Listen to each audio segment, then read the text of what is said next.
Bon, le sujet est un peu plus compliqué, je dois donc me concentrer et articuler.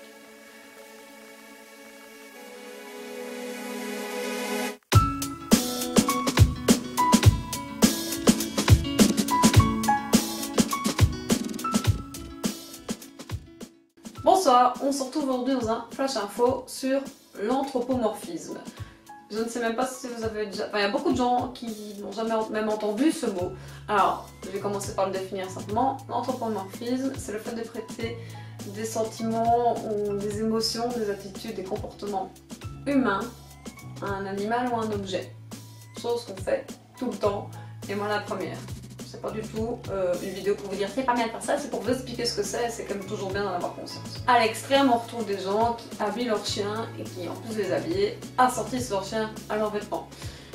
Des gens qui mettent la table pour leur chien ou des choses dans ce style-là où vraiment on prend le chien pour un humain. On respecte plus sa nature de chien que ce qu'on prend pour un humain. C'est ce que je viens de dire, somme toute.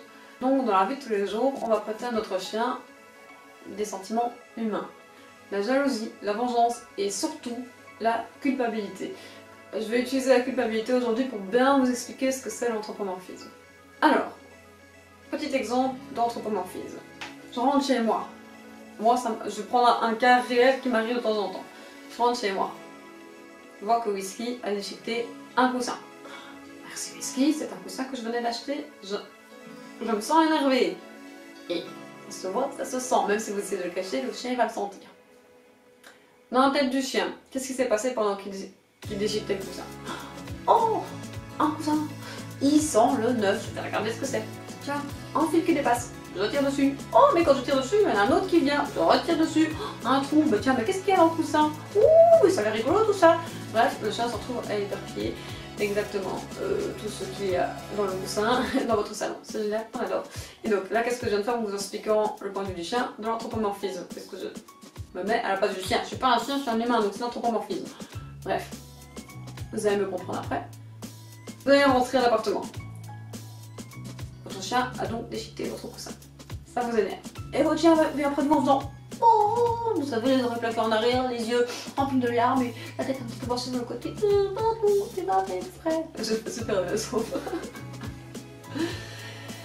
Ah, il sait qu'il a fait une bêtise, il se sent coupable, il vient s'excuser. Oui. Non. Il ne vient pas s'excuser. En fait, le chien réagit très simplement à votre énervement. Il sent que vous êtes énervé, mais dans le fond, on ne sait même pas s'il sait pourquoi vous êtes énervé. Il sait pas que c'est pour le coussin, mais il sait pas que c'est une bêtise. Un chien, il n'a pas la notion du mal ou du bien. Il sait pas, il agit, c'est tout. C'est un chien. Je dis pas qu'ils sont pas intelligents, ils sont super intelligents, mais il n'y a que l'humain qui a la notion du bien ou du mal. Mettez-le-vous en tête. Donc le chien ne sait pas que déchiqueter le coussin c'est mal, donc il ne sait pas que vous êtes énervé parce qu'il a déchiqueté le coussin. Il ne vient pas s'excuser d'avoir déchiqueté le coussin, il vient tenter de vous apaiser. Et en fait, tous les signaux, donc cette attitude de « oh, il est coupable », non, c'est l'attitude, il ferait pareil avec un autre chien en fait, ce sont ce qu'on appelle les signaux d'apaisement, je vous ferai une vidéo là-dessus. C'est comme ça que les chiens communiquent entre eux, pour soit s'apaiser eux-mêmes, soit apaiser l'autre. Tout comme quand vous venez d'engueuler votre chien pour une connerie et qu'il va pisser sur le canapé, vous dites ah, il se venge. Non, il se venge pas. Le chien, en l'engueulant, vous l'avez stressé et de stress, il a pissé. Point barre, c'est tout.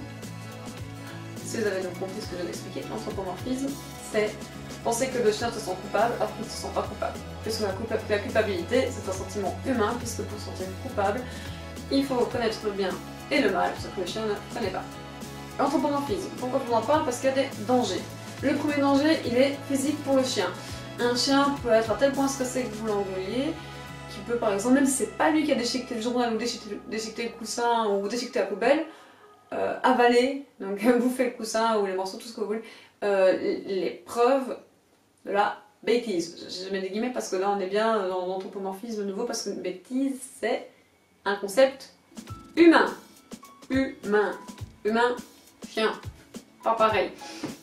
Bref, donc le premier danger il est physique. S'il avale par exemple un os de poulet cuit qui fait clunk dans son œsophage, le chien il va pas être en super bonne santé.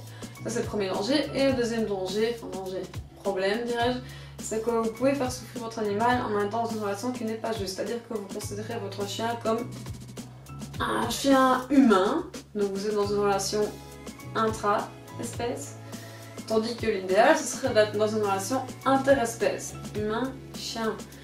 Apprenez à connaître votre chien en tant que chien.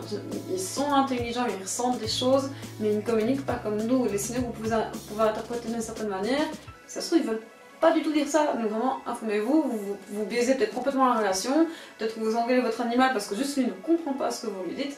Donc voilà, l'anthropomorphisme, je dis pas qu'il faut absolument s'en méfier, mais faites attention, elle porte parfois à confusion dans votre relation, dans votre compréhension de votre animal et dans la compréhension que votre animal a de vous, ce qui peut complètement foirer une relation, et moi je pense que c'est bien souvent comme ça qu'on se retrouve à abandonner son chien, à récupérer des chiens qui se sont pris plein la gueule, etc. Parce que simplement le chien n'était pas compris par l'humain ou l'humain ne comprenait pas le chien, enfin voilà. Voilà, j'espère que vous aurez un petit peu compris anthropomorphisme. Et voilà, comme d'habitude, n'hésitez pas à vous abonner, on est de plus en plus, c'est super chouette, ça me fait vraiment plaisir. Et laissez-moi un petit commentaire pour dire si vous avez compris ce que c'est l'anthropomorphisme. Si vous n'avez pas compris, allez voir sur internet. Non, si vous n'avez pas compris, je peux essayer de refaire une vidéo plus claire parce que c'est un concept pas hyper évident à illustrer correctement. Enfin bref, je vous souhaite une bonne journée, une bonne soirée, une bonne nuit, une bonne ce que vous voulez, et je vous dis à bientôt.